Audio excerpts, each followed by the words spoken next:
Hello दोस्तों, मैं explain करने वाला हूँ सलमान खान की आई नई मूवी किसी का भाई किसी की जान। तो मूवी शुरू करने से पहले आपसे रिक्वेस्ट है कि मेरे चैनल को सब्सक्राइब करना ना भूलें, क्योंकि भाई मेरे ज्यादा सब्सक्राइबर नहीं है, इसलिए आप लोगों की सपोर्ट की जरूरत है। तो इस मूवी के शुरुआत में फिल्म के विलन को दिखाया जाता है, जहाँ पुलिस वाला उससे बताता है कि उस मोहल्ले पर कानूनी और गैर कानूनी किसी भी तरह से कब्जा नहीं कर सकते, क्योंकि वहाँ भाईजान रहता है और वो मोहल्लों वालों के लिए देवता के समान है। गुस्से में आकर विलन पुलिस वाले को मार देता है। फिर हम देखते हैं कि विलन अपने सबसे खास आदमी डेकी को भेजता है। जब डेकी भाईजान के मोहल्ले में पहुंचता है तो सबसे पहले भाईजान के 3 भाई आते हैं। इन सब में बहस होने के बाद भाईजान की एंट्री होती है। एंट्री क्या कमाल की होती है, सारे मोहल्ले वाले इम्प्रेस हो जाते हैं। फिर क्या, भाईजान ने डायलॉगबाजी करने के बाद सबको तोड़ देते हैं। ये देखने के बाद डेकी की फटकर हाथ में आ जाती है। उसके बाद हम देखते हैं कि भाईजान के तीनों भाइयों के चाचा उनके घर वाले डांट रहे होते हैं कि तुम लोग शादी कर लो, लेकिन ये तीनों भाईजान के ए लेवल के फैन होते हैं। ये सब भी ठान लिए होते हैं कि हम लोग भाईजान की तरह ही कुंवारे रहेंगे। तब इनका चाचा बताता है कि तुम जिसे अपना भाई मानते हो वो तुम्हारा सगा भाई नहीं है। जब तुम लोग छोटे थे तब तुम्हारे घर में आग लगी थी, जिससे तुम्हारे माता पिता जलकर मर गए। तब जाकर तुम तीनों भाइयों को भाईजान ने गोद लिया। ये जानने के बाद सब भाईजान के पास जाते हैं और एक इमोशनल मोमेंट होता है। दूसरी तरफ इनका चाचा इनके शादी के लिए लड़कियां ढूंढ रहे होते हैं। तभी तीनों जिगरी भाइया भी वहाँ आ जाते हैं और सब आपस में सेटलमेंट कर लेते हैं। अगले दिन सब लोग एक पार्टी में जाते हैं, जहाँ एक लड़की को देखने के बाद भाईजान की पुरानी यादें ताजा हो जाती है। कुछ देर दोनों बातें भी करते हैं, लेकिन उनकी शादी हो चुकी थी। घर आने पर इनका चाचा बहुत डांटता है कि अब तू भी शादी कर ले, कब तक कुंवारा रहेगा। तेरी वाली की तो शादी हो गई है, यहाँ तक कि उसके बच्चे के भी सगाई हो गई।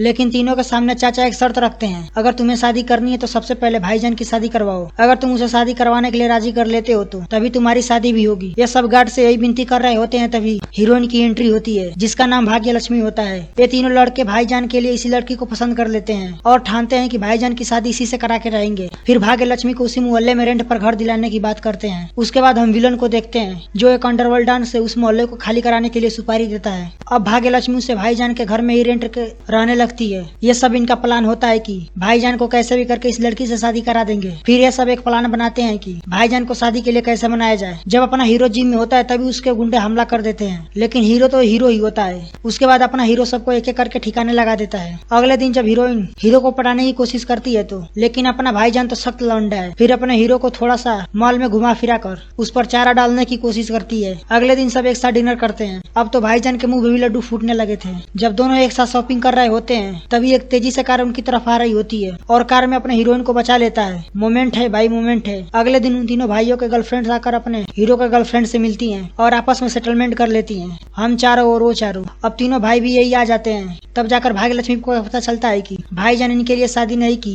और ये तीनों भाईजान के लिए शादी नहीं करेंगे, यानी सबसे पहले भाईजान की शादी करानी होगी, उसके बाद ही तीनों की शादी होगी। अब तो डायरेक्ट भाग्य लक्ष्मी अपने भाईजान के पास चली जाती है और कहती है कि अपने तीनों भाइयों की शादी क्यों नहीं कर देते। उसके बाद सारी सच्चाई बता देती है। तब अपना हीरो सबको बुलाता है और तीनों के साथ साथ अपनी सेटलमेंट कर लेते हैं। अगले दिन भाग्य लक्ष्मी अपने घर वालों को कॉल करके बताती है। उसके बाद भाग्य लक्ष्मी अपने हीरो अपने घर ले जाती है। तभी ट्रेन में गुंडे उस पर अटैक कर देते हैं। उसके बाद तो भाईजान हीरोइन को साइड करते हुए उसके बाद एक जबरदस्त सीन क्रिएट होता है। एक एक करके सबकी हवाई गुम हो जाती है। अपने हीरोइन कॉल करके अपने तीनों भाइयों को बुला लेती है। उसके बाद तीनों की क्या एंट्री लेती है।